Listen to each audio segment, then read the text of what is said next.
Most people think their biggest enemy is the world. But the truth is, your biggest enemy is often you.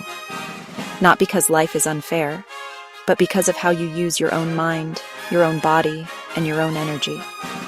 Today I'm going to show you how to turn your greatest obstacle into your greatest power and step into a life of unstoppable potential.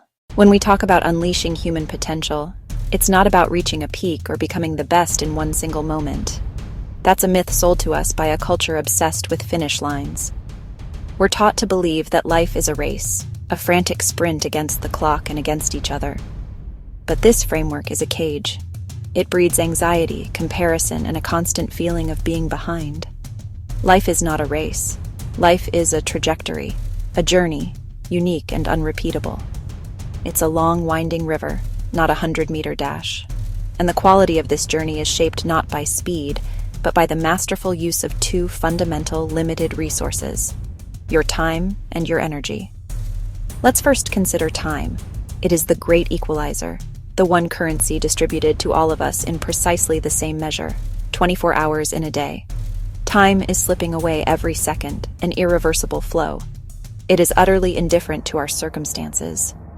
Whether you're celebrating a triumph or mourning a loss, whether you waste it scrolling through endless feeds or invest it in building your dreams, time rolls on, relentless and impartial. You cannot buy more of it. You cannot negotiate with it. You cannot pause it to catch your breath. It is the canvas upon which your life is painted, but you do not control the size of the canvas.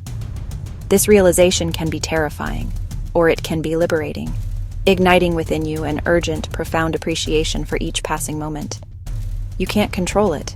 You can only choose how you relate to it. But energy? Energy. That's where the real game is.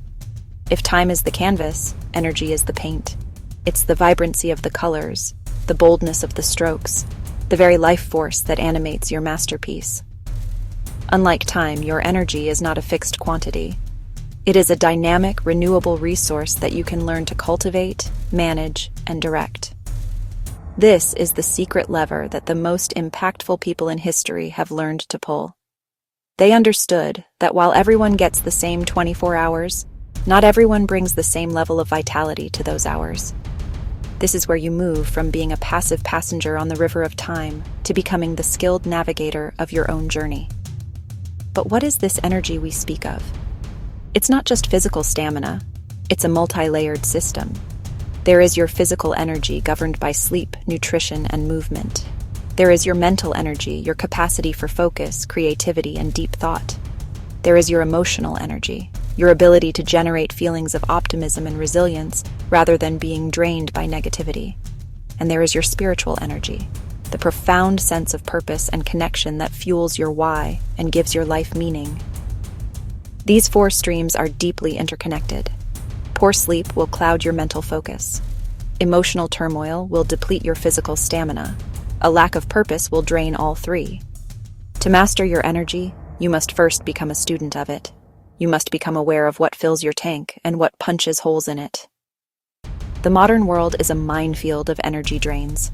The constant barrage of notifications, fracturing our attention into 1,000 tiny pieces. The culture of being always on, blurring the lines between work and rest until both become ineffective.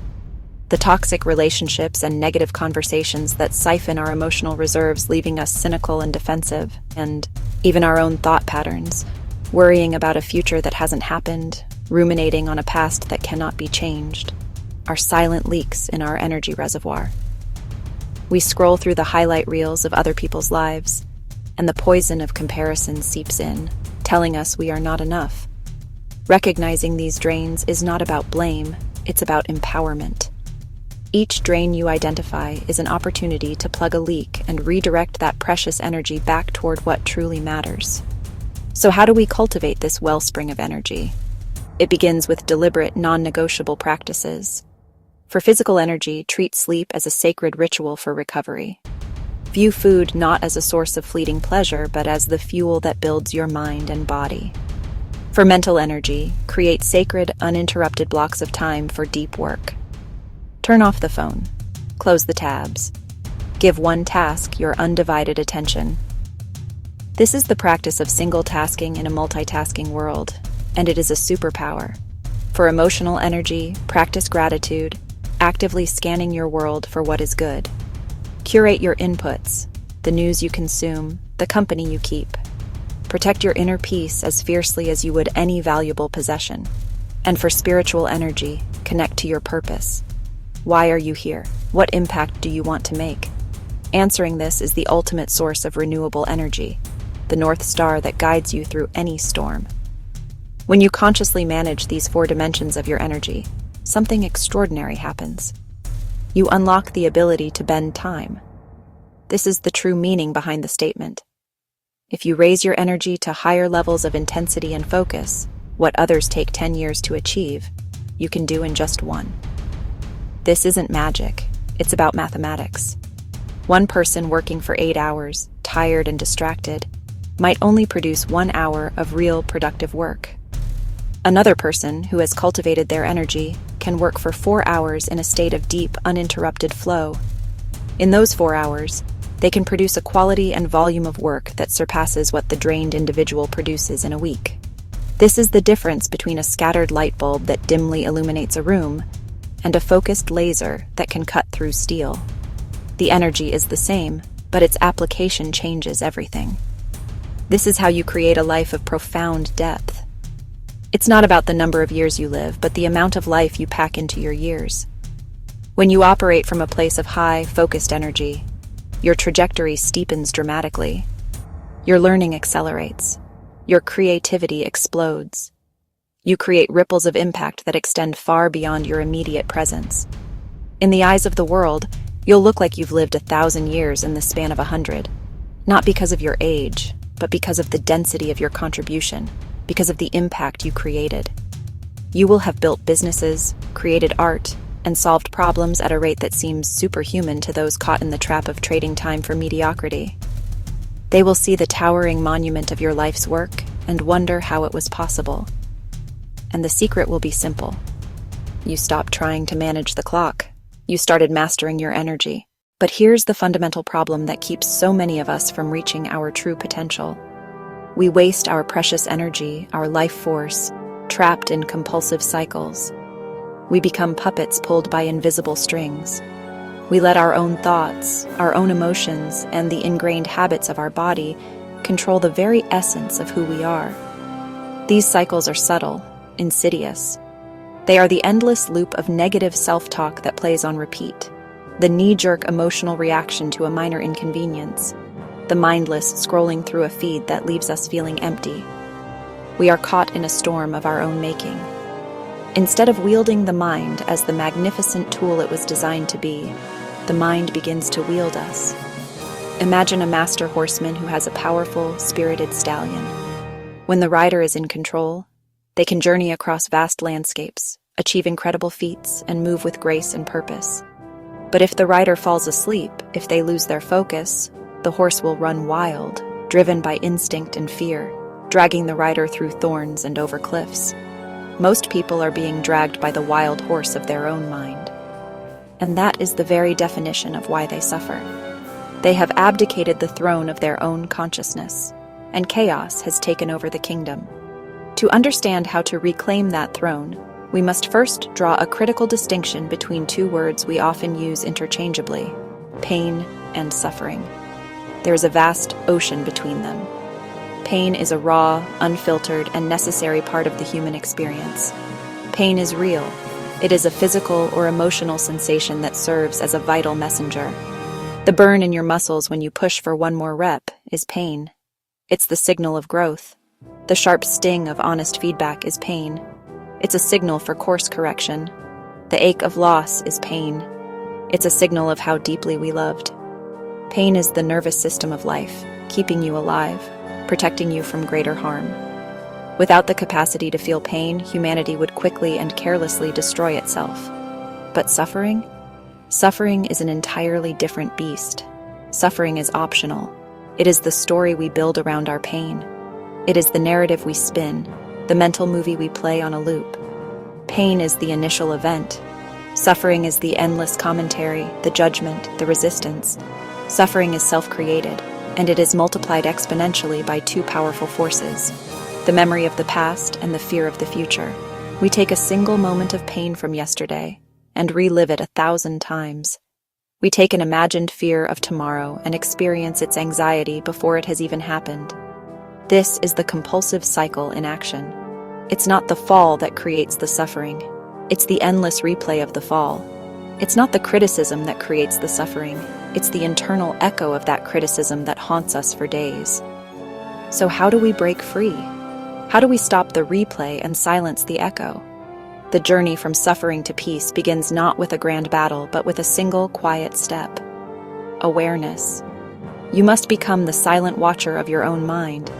When the cycle of negative thought begins, you don't fight it. You simply notice it.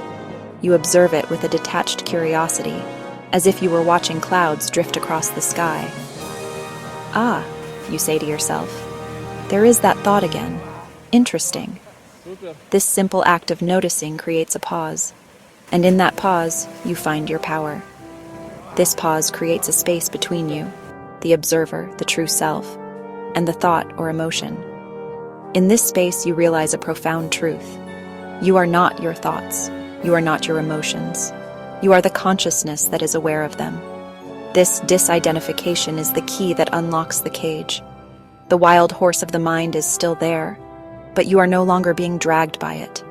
You are back in the saddle. From this place of awareness, you can take the final step: redirection. You now have a choice. Instead of letting the compulsive cycle run its course, you can consciously choose to shift your focus. You can turn your attention to your breath, feeling the simple, steady rhythm of life. You can get up and walk in nature, allowing the physical world to ground you. You can engage in a creative act, channeling that chaotic energy into something beautiful. You are not suppressing the thought or emotion. You are simply choosing not to feed it. You are taking the reins and gently guiding the horse in the direction you wish to go. This is how you transform suffering. This is how you turn the mind from a tyrannical master into a faithful servant. Pain may be inevitable, but your suffering is a choice. Choose freedom. Choose to be the rider. We aren't suffering life. We are suffering our own memory and imagination, two of the most powerful human gifts. Think about it. Survival has never been easier. You don't have to fight wild animals to get food or walk miles for water. Yet depression, anxiety, and misery are at record highs. Why? Because people don't know how to manage their inner world. Our bodies and minds were built to serve us, not rule us. Think of yourself as the captain of a magnificent, infinitely complex vessel. Your body is the ship, a marvel of engineering, and your mind is the navigation system, capable of charting a course to any destination you choose. For too long, many of us have allowed this vessel to drift on autopilot, guided by the currents of past conditioning, social pressure, and subconscious fears. We are tossed about by the waves of our own moods, anxieties, and impulses, forgetting that we are the ones who are meant to be at the helm. The first step in this grand journey of self-mastery is to walk up to the bridge, place your hands firmly on the wheel, and remember your authority. It is to declare that from this moment forward, you are the one who decides the direction. You are the one in command. This authority is not a metaphor. It is a biochemical reality. Every thought, every emotion, every cell in your body responds to the signals you send. When you entertain a thought of worry or fear, your brain doesn't know you're just imagining a future that hasn't happened. It responds as if the threat is real, flooding your system with cortisol and adrenaline. Your heart rate increases, your muscles tense, your digestion slows. Your entire physiology shifts into survival mode, preparing for a fight that exists only in your mind. Your body is a loyal and literal servant. It doesn't question the orders, it simply obeys. It hears the whisper of anxiety and prepares for war. It feels the weight of despair and begins the process of shutting down. This is the awesome and terrifying power you wield with every single thought. The question is, are you wielding it consciously, with purpose and intention? Or are you allowing random, unexamined thoughts to dictate your entire biological experience? Consider the profound implications of this. If you constantly send messages of misery, heaviness, and hopelessness, your body believes you want to die. It hears the narrative of, "I can't do this," "It's too much. I give up," and it begins to comply. It weakens the immune system, drains your energy, and makes the physical act of moving through the day feel like a monumental effort. This is not a punishment, it is a response. Your body is simply aligning with the reality you are creating from the inside out. But the reverse is also true, and this is where your power truly lies. If you live with joy, energy, and clarity, if you consciously choose to cultivate thoughts of gratitude, possibility, and strength, your body will fight for you, not against you. When you send the signal of "I am capable," "I am resilient," "I am excited for this day," your body responds in kind. It releases dopamine, serotonin, and endorphins. It bolsters your immune defenses, sharpens your focus, and floods you with a vibrant, sustainable energy. You become a harmonious, integrated system, with mind and body working in perfect concert toward a state of thriving. And here's the truth most people miss. Freedom doesn't come from controlling the outside world. We spend our lives trying to arrange the furniture of our external circumstances, chasing the right job, the right relationship, the right amount of money in the bank, believing that once everything outside is perfect, we will finally feel peace inside. But this is a fool's errand. The outside world is, by its very nature, chaotic and uncontrollable. People will disappoint you, plans will fail, storms will come. Chasing external control is like trying to command the tides. It only leads to exhaustion and frustration.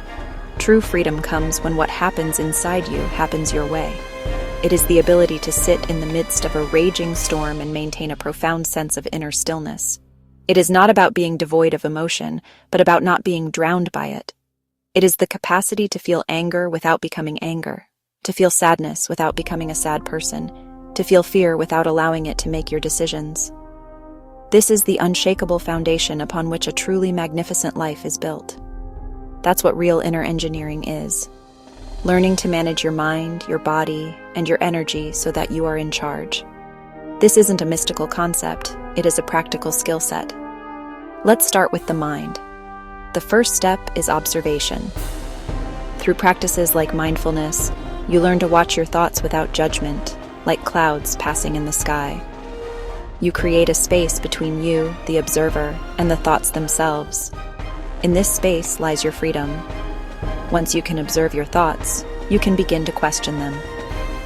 When a negative thought arises, ask, "Is this absolutely true? Is this thought serving me?" You begin to see them not as facts, but as old habits, and you can consciously choose to replace a disempowering thought with one that serves your well-being. Now, the body. Your breath is the most powerful and immediate tool you have to change your physiological state. When you are anxious, your breath is shallow and rapid. By consciously slowing and deepening your breath, you send a direct signal to your nervous system that you are safe. This is a manual override for the panic button. Similarly, moving your body, whether through intense exercise, gentle yoga, or a simple walk in nature, changes your biochemistry and therefore your mental and emotional state. You cannot maintain a state of depression while sprinting up a hill.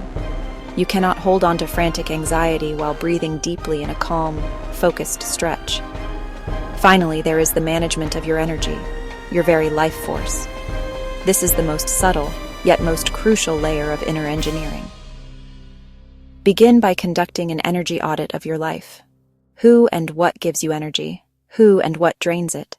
Notice how you feel after scrolling through social media versus how you feel after a heartfelt conversation with a friend. Notice the deadening effect of gossip or complaint versus the invigorating power of creating something new. Your energy is your most precious resource.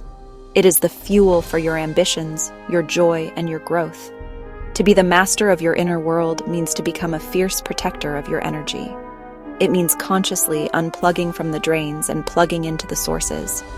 It means directing your vitality with pinpoint precision toward the people, projects, and purposes that truly matter to you. This isn't about building a perfect, painless life. It's about building the strength, resilience, and wisdom to navigate the beautiful, messy, unpredictable reality of the human experience with grace and power. It is the art of becoming the architect of your own inner landscape, the master of your experience, and the captain of your soul. You are in charge. Because when life is lived accidentally, Anxiety is normal. But when life is lived intentionally, greatness is inevitable. So the challenge for you is simple. Be radically truthful with yourself. Catch your own lies. Don't wait for the world to expose you. If there's a hole in your umbrella, admit it's there. Don't wait for the rain to remind you. Once you fix what's inside, the outside becomes easy. And that, my friend, is how you unleash your true human potential. Your time is limited. Your energy is precious. Stop wasting both in suffering and start investing them in greatness.